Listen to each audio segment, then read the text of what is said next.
ہمارے حضرت رحمۃ اللہ علیہ فرماتے تھے کہ قرآن مجید کی آیت ہے سلام علی نوح فی العالمین.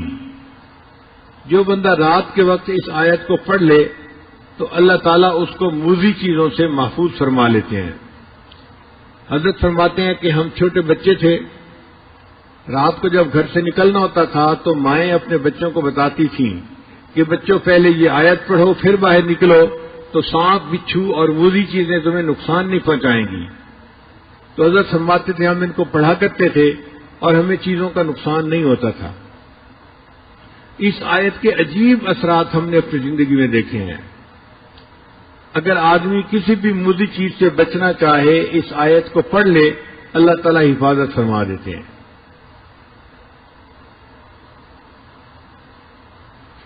ہمیں سفر میں کئی مرتبہ مشکل پیش آتی ہے. ہمارے بیگ کے اندر کتابیں ہوتی ہیں مطالعے کے لیے یا بیانات کے نوٹس وغیرہ ہوتے ہیں، اور آج کل مختلف ملکوں میں ایئرپورٹ کے اوپر دینی لٹریچر جو ہے اس کی بہت زیادہ سختی ہے. یعنی ایسے تو کسی کے پاس سے اسلحہ نکل آئے تو اتنی سختی نہیں کرتے جتنا دینی کتاب کوئی نکل آئے تو اس پر سختی کرتے ہیں. ایک مرتبہ دبئی ایئرپورٹ پر میرا چھوٹا بیگ تھا ہینڈ کیری جس کو کہتے ہیں، اس میں بیانات کے پیپر تھے. تو جب پاسپورٹ چیک کروانے کے بعد ہم آگے نکلے تو مشین والے نے چیک کیا اور اس نے میرا بیگ کھول کر دیکھا اور مجھ سے پوچھا کہ یہ کیا ہے. میں نے اسے بتایا کہ بھئی یہ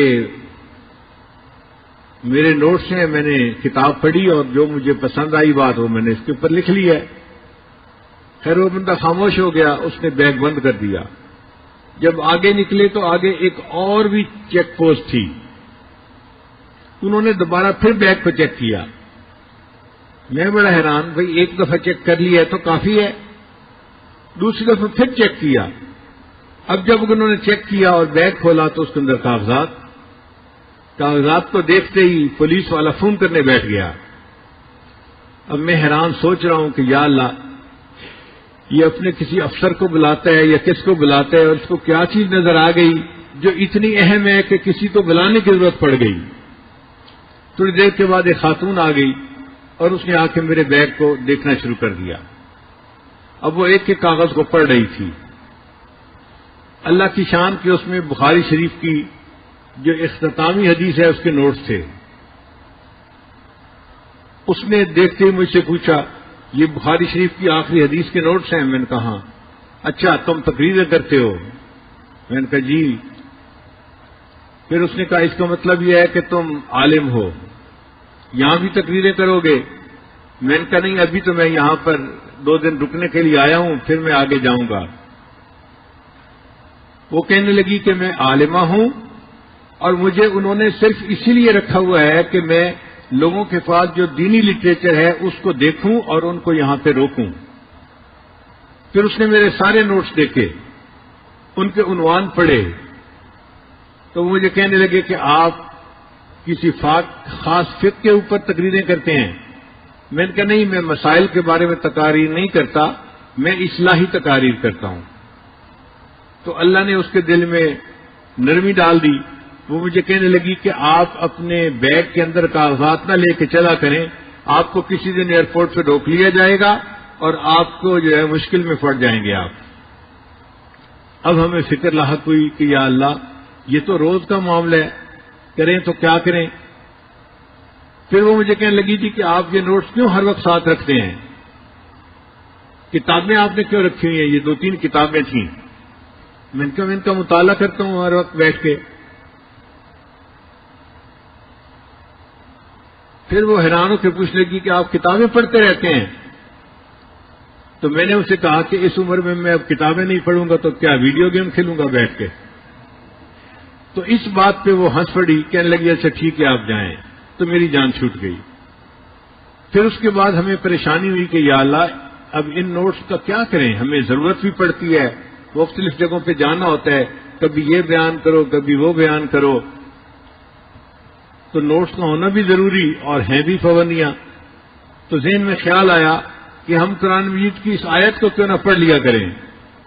چنانچہ اس کے بعد تقریباً 8 سال ہو گئے ہیں یا 10 سال، میں جہاں جس ایئرپورٹ پہ بھی جاتا ہوں، جہاں بیگ چیک کرنے کی مشین ہوتی ہے یا عملہ ہوتا ہے، میں یہ آیت پڑھ کے ان پہ پھونک دیتا ہوں، وَجَعَلْنَا مِن بَيْنِ أَيْدِيهِمْ سَدًّا وَمِنْ خَلْفِهِمْ سَدًّا فَأَغْشَيْنَاهُمْ فَهُمْ لَا يُبْصِرُونَ۔ اللہ کی شان دیکھیں کہ پچھلے پھر 8-10 سال میں پھر کسی نے کبھی مجھے کھڑا نہیں کیا۔ تو جہاں آپ کو کسی موذی سے ایذا کا ڈر ہو، اس وقت یہ آیت اگر پڑھ دی جائے تو یہ انسان کو فائدہ دیتی ہے۔ پھر ہم نے اس کا تجربہ اور بھی کیا کہ مثلا ایک بچی ہے، اس کی شادی ہوئی اور اب اس کو ساس بہت تنگ کرتی ہے، اس نے جینا حرام کیا ہوا ہے، یا اس کی نند ہے وہ اس کو تنگ کرتی ہے، تو ہم نے کہا کہ بھئی آپ صبح صبح اٹھا کریں، فجر کی نماز بھی پڑھا کریں اور یہ آیت پڑھ کے ان پہ دم کر دیا کریں، اللہ تعالیٰ ان کے شر سے حفاظت فرمائیں گے۔ ہم نے جتنے بندوں کو یہ بات بتائی 100% اس کا نتیجہ پایا ہم نے۔ ہر بندے نے کہا اللہ نے ہمیں ان کے شر سے نجات عطا فرما دی۔ پھر اس کا ایک اور بھی استعمال ہے کہ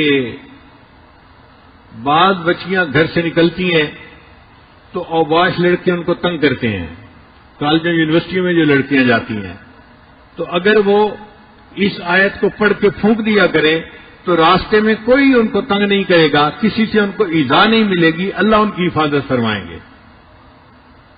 تو اس آیت کے بہت سارے فوائد ہیں جو انسان ظاہری زندگی میں بھی حاصل کر سکتا ہے۔ وَجَعَلْنَا مِن بَيْنِ أَيْدِيهِمْ سَدًّا وَمِنْ خَلْفِهِمْ سَدًّا فَأَغْشَيْنَاهُمْ فَهُمْ لَا يُبْصِرُونَ۔